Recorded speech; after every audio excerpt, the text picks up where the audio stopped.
Fala pessoal! Algumas semanas atrás eu fiz um vídeo chamando atenção sobre os vendedores do EB2 National Interest Waiver. Nesse vídeo, denunciamos práticas imorais e até mesmo ilegais em alguns casos, que se espalharam pelo mercado, que serve principalmente o público brasileiro, deixando parecer que o EB2 National Interest Waiver, que é o visto que leva ao Green Card, um dos vistos, ele é mais fácil do que realmente é. Eis que, nos últimos dias, a imigração divulgou as estatísticas dos vistos e adivinhem, o Brasil saiu liderando os países que mais solicitam esse tipo de visto, estando na frente da Índia e da China. Isso mesmo, mesmo a Índia e a China sendo os países mais populosos do mundo, tendo cada um mais de 1,4 bilhões de habitantes, o Brasil saiu na dianteira global do número de aplicantes. Considerando o perfil do EB2 National Interest Waiver, que é focado em pessoas acima da média e que podem beneficiar os Estados Unidos, esse deveria ser um excelente motivo para se comemorar, pois seria ali indicativo do Brasil ser um celeiro de talentos. Mas a realidade é um pouco longe disso. Sim, temos excelentes profissionais brasileiros, pessoas que se destacam e que o EB2 National Interest Waiver é uma excelente alternativa. Mas há também uma parcela de pessoas buscando esse vídeo e que são apenas vítimas de pessoas mal intencionadas que abusam da subjetividade do processo e o vendem como se fosse ali mais fácil do que realmente é. No vídeo de hoje eu vou repassar com vocês os critérios específicos do National Interest Waiver, mostrar estatisticamente as áreas que têm maior aprovação e trazer formas que vocês podem evitar de cair nessas armadilhas que estão por aí. Para quem não me conhece, eu sou Ana Bárbara, eu sou advogada de imigração aqui nos Estados Unidos. Bom, pessoal, a regra é que os Estados Unidos quer sim proteger o mercado de trabalho para americanos. Não é porque há um grande número de vagas de emprego em abertas que essas vagas estão abertas para o mundo como um todo. Contudo, há também, claro, um interesse em não prejudicar as empresas e as indústrias que precisam contratar profissionais qualificados e estão sofrendo com a falta de mão de obra. Então, qual é o processo para que o empregador ele possa preencher vagas de emprego em aberto com mão de obra estrangeira? O padrão é o processo com o sponsor, com o patrocinador. Seria o EB2 sem o National Interest Waiver ou o EB3. Nesse processo, o empregador ele abre uma posição de trabalho, ele tenta contratar alguém nos Estados Unidos primeiro e não conseguindo, ele abre essa posição para um estrangeiro poder aplicar e preenchê-la. Esse processo que eu descrevi é o processo via certificação laboral. Uma certificação laboral demonstra que o Departamento do Trabalho americano determinou que não existem trabalhadores suficientes que sejam capazes, dispostos, qualificados e disponíveis no local onde o estrangeiro irá desempenhar aquela atividade.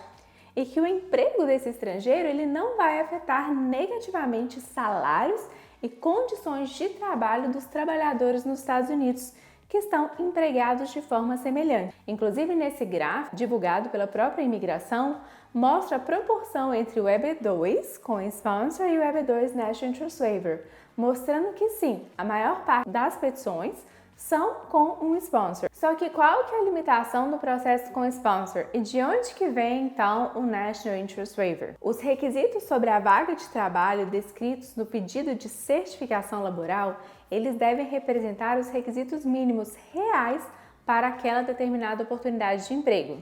Ou seja, o empregador ele não pode adaptar os requisitos do cargo às qualificações do estrangeiro. Ele pode apenas listar os critérios mínimos do cargo, independente que se as habilidades daquele estrangeiro vão muito além do que normalmente exigido para a ocupação. O empregador, ele então deve testar o mercado de trabalho para determinar se existem trabalhadores nos Estados Unidos que estão dispostos ou qualificados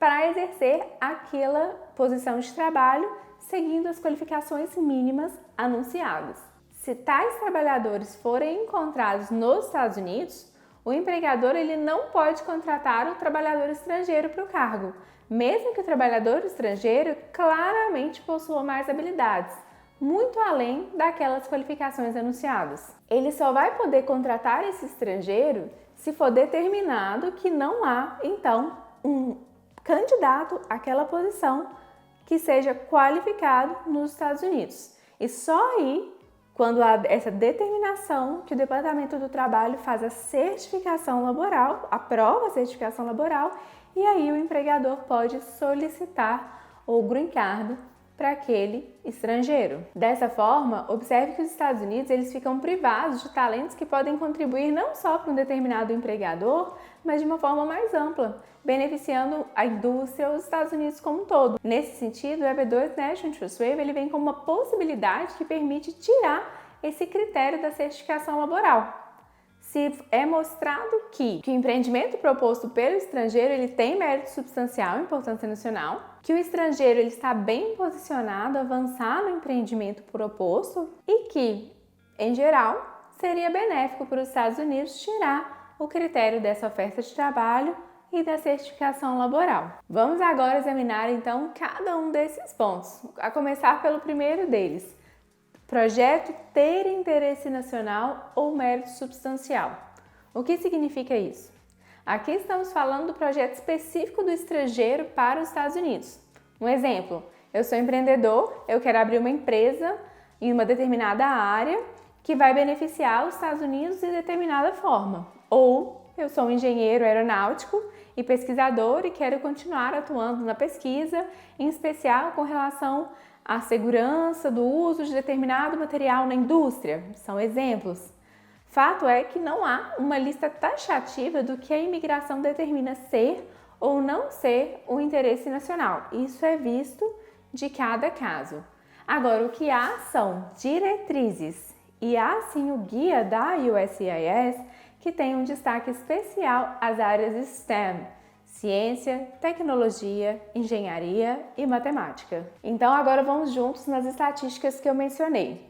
Ao compararmos as aprovações do EB2 National Interest Waiver dentro e fora das áreas STEM, chegamos à seguinte estatística.